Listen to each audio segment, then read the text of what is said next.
고사리를 따는 남자. 이야. 야, 너 그렇게 댕기지 말라니까. 여기 이 고사리 밭에 고사리가 이렇게 쭉 올라온다고. 이렇게. 아 여기 고사리 많아. 올 들어서 그 뱀을 처음 만났어요. 근데 이건 엄청 큰 황구렁이네. 아따, 이렇게 큰 건 또 못 봤네. 이야, 구렁이 중에 어마어마합니다. 어마어마해. 아이고, 아이고 잘 들어간다. 아저씨, 그 뭐 보여줘봐. 어디 손을 보여줘. 손. 고사리입니다.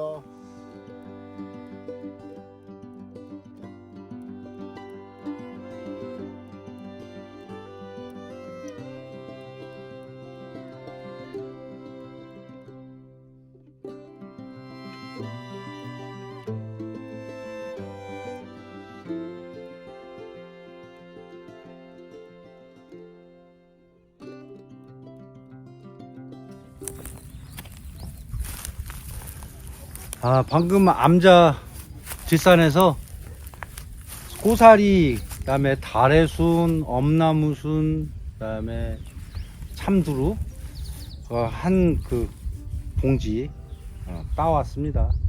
그 중에 보니까 커서 이만한 거대한 황구렁이 한 마리가 굴 입구에 몸을 3분의 2 정도 빼놓고 있더라고요. 저 뱀 본지도 좀 오래됐는데 그렇게 큰 뱀 본지는 정말 오래간만입니다. 배가 막 노란 황구렁이였는데 그냥 구경만 했습니다. 뱀을 안 좋아하시는 분들이 있을 것 같아서 그 구경 삼아 그 유튜브에 올리기가 좀 꺼려지긴 해요. 일단 찍기는 했는데, 이것도 사람 사는 공간이고 곳이라 새소리, 아침에 맑은 새소리만 들렸던 게 아니고 하늘에 비행기 지나는 소리도 역시 들리는 것 같습니다. 개 짖는 소리도 나고요. 차를 마시면서 스님께 이제 대화, 어떻게 보면 불교, 특히 불교 도양사상에서는 법대로 하라, 뭐 이건 룰을 말하는 거고요. 진리를 말하는 거죠. 진리. 그러니까 옳은 길, 옳은 이치, 이런 거. 그런 땐 편견이나 그럴 땐 거짓이라고 할까요? 그것보다 반대되는 개념으로 이해하시면 좋을 것 같아요. 제 나름대로 해석인데, 그래서 인도에서는 그것을 법이라는 표현보다는 다르마, 원래 다르마라고 하는데, 그냥 지나는 바람 같은 그런 느낌보다는 가슴에 이렇게 울리는 공명이 되는, 그것이 이신전심으로 그냥 말이 아닌 그냥 마음으로만 전달돼도 좋겠지만, 그게 수준이 같을 때 얘기죠.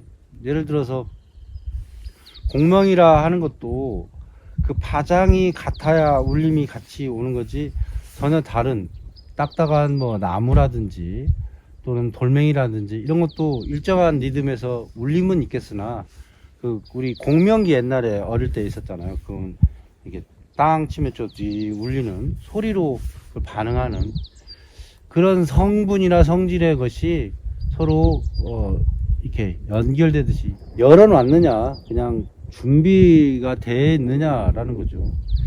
예전에 그 인도의 그 얘기들이 제자가 가르침을 달라고 스승을 찾아다니는 게 아니고 스승이 제자를 찾아다닌다는 얘기를 했었어요. 그 이해가 안 되죠. 어떻게 스승이 제자를 찾아다니나 그랬는데, 알고 보면은 늘 스승은 있었는데 준비가 되지 않는 마음, 준비가 되지 않은 경우는 스승이 얘기를 해도 들리지 않는 거죠. 마치 그 유치원생한테 성교육을 시켜가지고 이렇게 하면 아이가 생긴단다, 그렇게 하면 아이가, 유치원생이 도대체 뭘 알아듣겠어요. 그런 거와 마찬가지라는 거죠.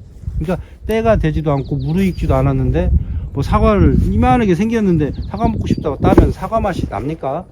그런 것처럼 때가 있어야 된다는 생각 들고요.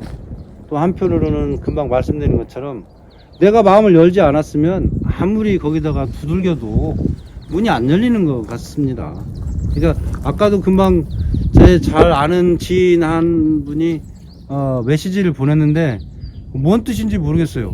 왜냐하면 뜻을 알 수 없는 비문의 문장이기 때문에 이해가 안 되고, 또 한편으로는 제가 이 유튜브 앞전에 한 두어 번 앞전에 우연 필연 이런 거에 대해서 또 얘기를 한 적이 있는데, 이미 그 사람과의 좋은 인연이라고 할까요? 이것은 지났지 않나 그런 생각 들고, 지나간 엎질러진 물을 갖다가 다시 바가지에 담는다는 것이 어려운 일이듯이 인연을 다시 이렇게 좋은 쪽으로 이어가기는 쉽지 않다라는 생각이 듭니다. 왜냐하면 마음에서 이미 물이 엎질러졌기 때문에 누구라고 특정해서 말하는 게 아니고요. 그런 인연도 서로 좋게 이어졌을 때가 있는 반면에 또 마음이 다치거나 마음이 끝나는 경우도 있다라는 얘기고, 그럴 때는 사실은 그쪽 표 편하지는 않겠지만 이쪽도 결코 편하지 않다라는 것과, 글쎄요, 아까 친구하고 그 얘기를 했는데 꼬살이 따면서 아군 적군 없이 자기 기분대로 감정대로 마치 눈을 감고 전쟁터에서 막 사방으로 총을 쏴대면은, 그러면은 결국에 지휘관이 그랬다고 하면 자기가 무서워서 그랬을지 몰라도, 나 아니면 다 죽어 엄살아 쏘았을지 모르겠지만, 결국 그걸 적군이 맞았으면 상관없지만 아군이 맞았다고 만약에 가정하면 나중에 그 사람이 위급한 상황에서 누가 지켜주려고 옆에서 어떻게 엄호하고 어떻게 도와주려고 하겠습니까? 그건 결국 자기 자신을 위험에 빠뜨리고 홀로 아군 적군도 없이 싸워야 되는 그 비참한 상황인 것이죠. 제가 이제 예를 좀 적당한 거 들었는지 어쩐지는 모르겠지만, 나한테 누가 중요하고 내 편이 돼주고 나하고 같이 어깨도 걸어주고 얘기도 들어주고 하고 그런 어떤 친구가 있어야 되지, 내 기분대로 다 알아주려니 하면서 막 쏘아대듯이 하면은 그 인연이 어떻게 지속되겠냐 그런 생각을 합니다. 어떻게 보면 이 조그마한 암자에 와서 또 스님의 그 법문, 아까 말씀드렸죠. 그 법문이란 걸 억지로 생각하지 말자고.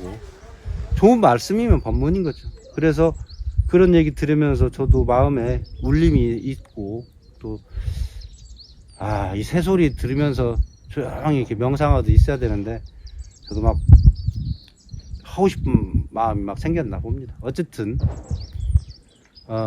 좋은 인연은 계속 이어지고, 또 좋지 않은 인연이라면 정말 과감하게 끊어버리는 그런 용기도 필요하지 않을까 그런 생각을 이 멀리, 오늘은 강원도 정선군에서 정선 아리랑을 생각하면서 해봤습니다. 정선 아리랑 한 대목 해볼까요? 아리랑 아리랑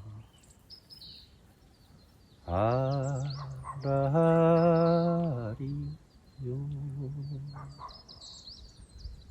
그러니까 산 굽이 너머에 한 채 집이 있고, 거기까지 가본 적이 없는 그 구름 낀 밭에서, 저번에 언제 오래전에 텔레비를 보니까 쌍둥이 형제가, 할아버지가 비탈이 아주 경사가 심한 그 밭에 앉아갖고 아침에 그 안개가 막 산 허리에 자욱한 그 상황에서 그 노래를, 정선아리랑을 부르더라고요.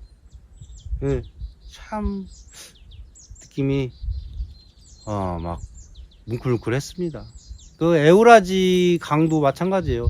이거 알고 보면 아리랑이 우리나라에서는 말을 못 끊었는데 엉뚱하게 응원가로 막 월드컵 응원가로 만들어서 윤도현이가 부르고 그러는데, 정말 말 같지도 않은 시도예요. 왜 그냐, 아리랑은 다시 못 볼 님에게 보내는 처량한 내 신세 한탄인 거죠.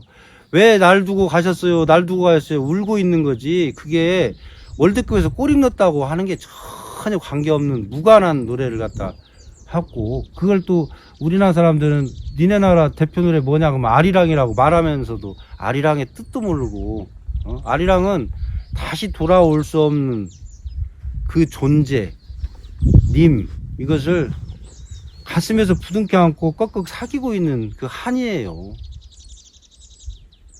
아, 잘난 짓 오늘 너무 많이 하네. 그만해라.